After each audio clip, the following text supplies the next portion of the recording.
নমস্কাৰ বন্ধু বান্ধৱীসকল, আপুনি নাইবা আপোনাৰ পৰিয়ালৰ কোনো সদস্যই যদি মুখ্যমন্ত্ৰী আত্মনিৰ্ভৰ অসম আঁচনিত আবেদন কৰিছিল আৰু কেতিয়া এই 2 লাখ টকা আপোনাৰ বেংক একাউণ্টত সোমাব তাৰ কাৰণে অপেক্ষা কৰি আছে, তেতিয়াহ'লে ভিডিঅ'টো শেষলৈ চাব। কাৰণ ইতিমধ্যে মুখ্যমন্ত্ৰী আত্মনিৰ্ভৰ অসম আঁচনিৰ দ্বিতীয় পৰ্যায়ৰ ইণ্টাৰভিউ শেষ হৈ গ'ল আৰু যিসকলে দ্বিতীয় পৰ্যায়ৰ আৰু প্ৰথম পৰ্যায়ৰ দুয়োটা ইণ্টাৰভিউ দিলে তেওঁলোকৰ সকলোৱে টকাখিনি পাব। লগতে যিসকলে দ্বিতীয় পৰ্যায়ৰ ইণ্টাৰভিউ দিব পৰা নাই তেওঁলোকৰ কি হ'ব, তেওঁলোকে টকাখিনি পাবনে নাই, লগতে কোনখন ডিষ্ট্ৰিক্টৰ পৰা কিমানজনে কিমান সিলেকশন লাভ কৰিছে আৰু এই সিলেকশন লিষ্টখন কেতিয়া প্ৰকাশ পোৱাৰ সম্ভাৱনা আছে আৰু ক'ত প্ৰকাশ পাব আপুনি কেনেকৈ চাব পাৰিব। আৰু 30 ছেপ্টেম্বৰত সঁচাকৈ দিব নেকি 30,000 যুৱক যুৱতীক 2 লাখ টকা, এই সকলোখিনি তথ্য জনাবলৈ চেষ্টা কৰিম আজিৰ এই ভিডিঅ'টোৰ জৰিয়তে। সো ভিডিঅ'টো অকণমান স্কিপ নকৰি শেষলৈ চাই থাকিব। লগতে আপুনি যদি আমাৰ ভিডিঅ'বোৰ প্ৰথমবাৰৰ বাবে চাই আছে তেতিয়াহ'লে এনেকুৱা ধৰণৰ আগলৈ ভিডিঅ'বোৰ পাই থাকিবলৈ আমাৰ চেনেলটো এতিয়া ছাবস্ক্ৰাইব কৰি বেল আইকন প্ৰেছ কৰি থ'ব। বন্ধু বান্ধৱীসকল,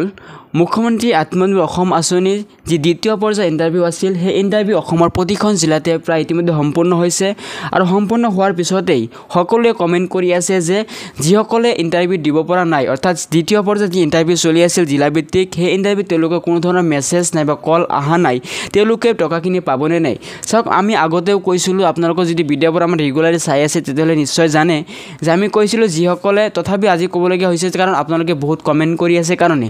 এতিয়া আপোনালোকে যিসকলে প্ৰথম পৰ্যায়ৰ ইণ্টাৰভিউ দিছিল সকলোখিনি ঠিক ঠাক আছিল, কিন্তু কিবা কাৰণত হয়তো আপোনালোকৰ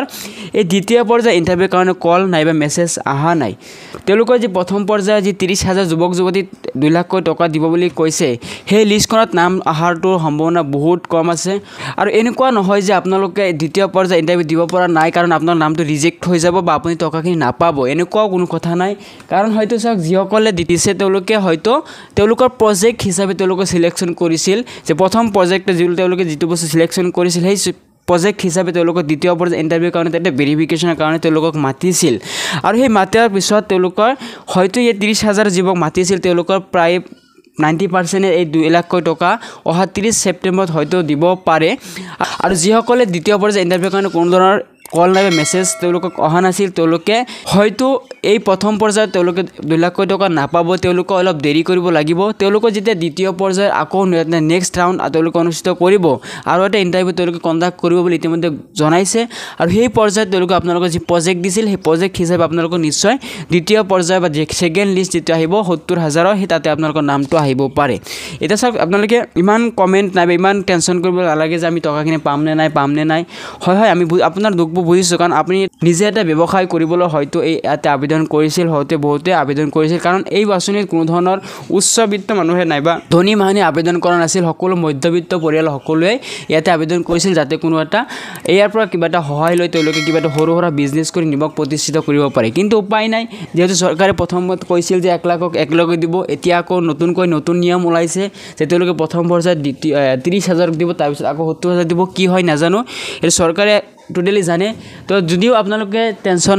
ল'ব নালাগে, হয়তো যিহেতু আপোনালোকে পাব, কাৰণ আপোনালোকে অলপ ধৈৰ্য ধৰক, আপোনালোকে অলপ ৱেইট কৰক, হয়তো আপোনালোকেও পাব পাৰে, অতি সোনকালে হয়তো পাব পাৰে। 2025 চনৰ জানুৱাৰী মাহৰ আগতে হয়তো আপোনালোকে পাব পাৰে যে আকৌ দ্বিতীয় পৰ্যায়ৰ লিষ্টখন, কাৰণ যে 30 ছেপ্টেম্বৰত প্ৰথম পৰ্যায়ৰ যি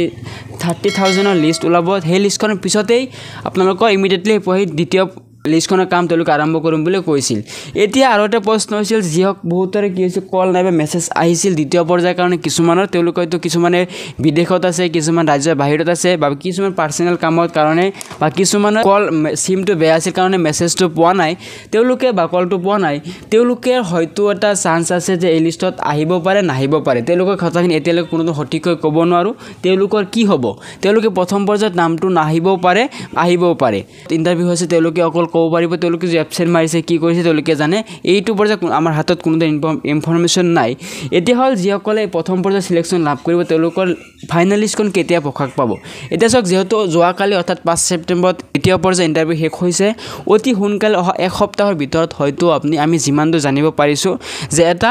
30,000 যুৱক যুৱতী এটা ফাইনেল লিষ্ট তেওঁলোকে প্ৰকাশ পোৱাৰ সম্ভাৱনা আছে আৰু এই প্ৰকাশ পালে আপোনালোকক নিশ্চয় আপোনাক জনাব চেষ্টা কৰিম লিষ্টখন দেখাবলৈ চেষ্টা কৰিম তাৰ কাৰণে আপোনালোকে আমাৰ চেনেলটো সাবস্ক্ৰাইব কৰি বেল আইকনটো প্ৰেছ কৰি থব আৰু যেতিয়া কোনো ধৰণৰ আপডেট আহে তেতিয়া আপোনাক নিশ্চয় জনাব চেষ্টা কৰিম আৰু এই লিষ্টখন আপোনালোকে নিজেও চাব পাৰিব আপোনালোকে যেটো মুখ্যমন্ত্ৰী আত্মনিৰ্ভৰ অসম আঁচনি অৰ্থাৎ CMAA এৰ অফিচিয়েল ৱেবছাইট আছে তাত আপোনালোকে গৈ নিজে লগইন কৰি চাব পাৰিব এতিয়া চাওক 30 ছেপ্টেম্বৰত হসাকৈ টকাখিনি দিবনে নাই এতিয়া চাওক যেহেতু মুখ্যমন্ত্ৰীয়ে ঘোষণা কৰিছে 30 ছেপ্টেম্বৰত অকল আপোনালোকৰ বেংক একাউণ্ট ট্ৰান্সফাৰ কৰি নিদিয়ে 30 ছেপ্টেম্বৰত তেওঁলোকে গুৱাহাটী খানাপাৰাত এখন বিশাল গণসমাৱেশ বা বিশাল আপোনালোকক লৈ এটা মিটিং কৰিব সেই মিটিঙত আনুষ্ঠানিকভাৱে আপোনালোকক বেংকত ট্ৰান্সফাৰ কৰি দিব তাৰ পিছত লাহে লাহে পৰ্যায়ক্ৰমে আপোনালোকৰ বেংক একাউণ্ট টকাখিনি সোমাব প্ৰতিখন জিলাতে যি প্ৰজেক্ট আছিল সেই প্ৰজেক্টৰ তেওঁলোকৰ পৰ্যায়ক্ৰমে কিবা এটা ৰেচিঅ' অনুপাত ওলাইছিল আৰু সেই অনুপাত অনুসৰি তেওঁলোকে আপোনালোকক সিলেকশন কৰিব বুলি ইতিমধ্যে জনাইছে তো আজি আছিল এইখিনি গুৰুত্বপূৰ্ণ আপডেট যিসকলে প্ৰথম পৰ্যায়ত নাম অহা নাই তেওঁলোকে ইমান টেনচন নাই বা হতাশ হোৱাৰ প্ৰয়োজন নাই আপোনালোকে অতি সোনকালে আপোনালোকৰ কামবোৰ আৰম্ভ হ'ব আৰু যেতিয়া আৰম্ভ হ'ব তেওঁলোক নিশ্চয় আপোনালোকক জনাব চেষ্টা কৰিম আৰু সময়ে আপোনালোকক আপডেটসমূহ দি থাকিবলৈ চেষ্টা কৰিম তাৰ বাবে আপোনাৰ চেনেলটো সাবস্ক্ৰাইব কৰিব যদি ভিডিঅ'টো ভাল লাগিছে লাইক কৰিব কমেণ্ট কৰিব আপোনাৰ বন্ধুলৈ শ্বেয়াৰ কৰি দিব তো লগ পাম নতুন আপডেট হৈতে টিল দেন টেক কেয়াৰ জয় আই